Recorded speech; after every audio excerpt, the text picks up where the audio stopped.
Upacara kikir gigi merupakan salah satu adat istiadat yang masih dilakukan umat Hindu di Bali secara turun-temurun. Kikir gigi atau biasa yang disebut matata sudah ada sejak 2000 tahun yang lalu. Hal itu terbukti dari ditemukannya fosil dengan tanda-tanda gigi yang telah terasah serta penguburan mayat yang dilipati gigi manuk Bali.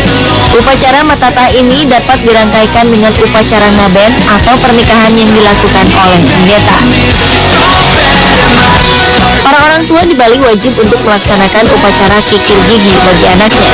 Bila tidak melakukan upacara potong gigi, maka rohnya akan mendapat hukuman dari Betara Yamadipati di dalam neraka.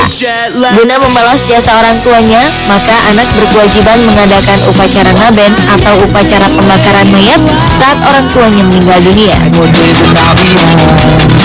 Upacara kikir gigi ini biasanya dilakukan secara individu dengan menggunakan alat yang terbuat dari plat baja yang bergerigi.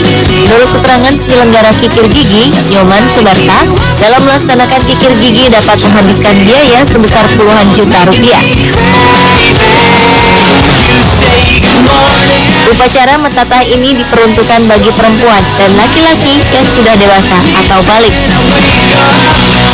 Dengan upacara ini, anak dihantarkan ke suatu kehidupan yang mendewasakan diri mereka yang disebut juga niskala. 6 gigi yang terdiri dari 4 buah gigi geraham dan 2 buah gigi taring akan dikikir sebagai simbol untuk membersihkan 6 sifat buruk manusia, yaitu hawa nafsu, tamak, kemarahan, mabuk, perasaan bingung, dan iri hati. Upacara ini dimulai dengan pemimpin upacara yang berdoa di tempat suci. Lalu air suci akan dipercikan kepada peserta sebagai permohonan keselamatan untuk melaksanakan upacara. Sebelum dikikir, pimpinan upacara mengambil cincin yang digunakan untuk menulis dengan aksara suci secara simbolis, antara lain di dahi, taring kanan dan kiri, gigi atas dan lidah bawah.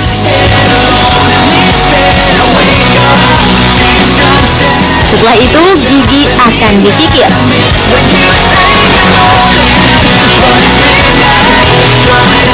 Bila dianggap cukup rata, lalu gigi diberi kunyit dan daun sirih untuk mencegah infeksi.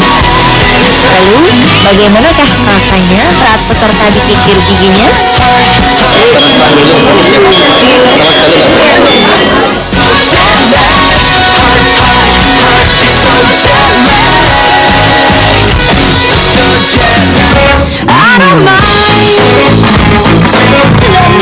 Selain di Indonesia, di Afrika juga ada tradisi menghitamkan gusi yang biasa dilakukan para wanita yang beranjak dewasa yang ditujukan sebagai lambang kecantikan.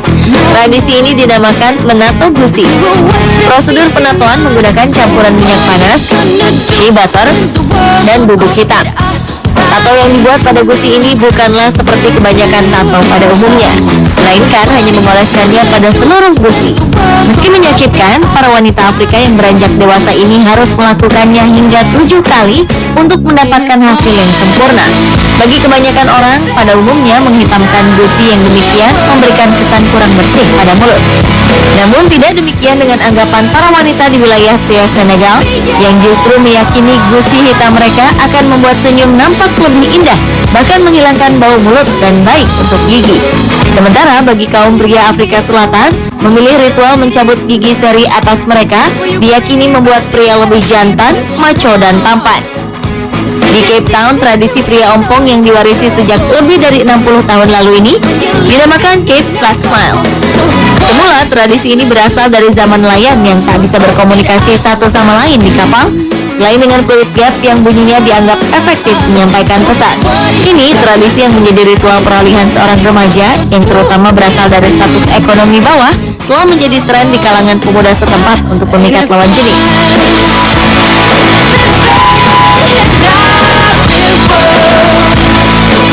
Selain di Bali, tradisi gigi yang dibentuk menurun sampai hampir tajam ini juga dilakukan suku aborigin di Australia dengan alasan spiritual. Sementara itu dalam budaya Maya, gigi yang tajam dengan desain ukir digunakan sebagai pembeda kasta sosial masyarakat. Selain itu, ritual ini juga dianggap sebagai sebuah ritual yang akan membuat wanita memiliki kehormatan lebih dan dianggap sebagai sosok cantik di sukunya. Tradisi ini dilakukan saat seseorang telah memasuki usia dewasa dan giginya harus diruncingkan dengan cara diasah dan dipahat. Seperti wanita dari suku Bagobo di Mindanao, Filipina, mereka juga melakukan tradisi untuk nampak cantik dengan menajamkan gigi-giginya. Sayangnya, semua ini dilakukan tanpa menyadari bahaya dari cara mengukir gigi-gigi tersebut yang dilakukan dengan kayu dan batu selama berjam-jam. Tak jarang seseorang bisa pingsan saat dikikir giginya.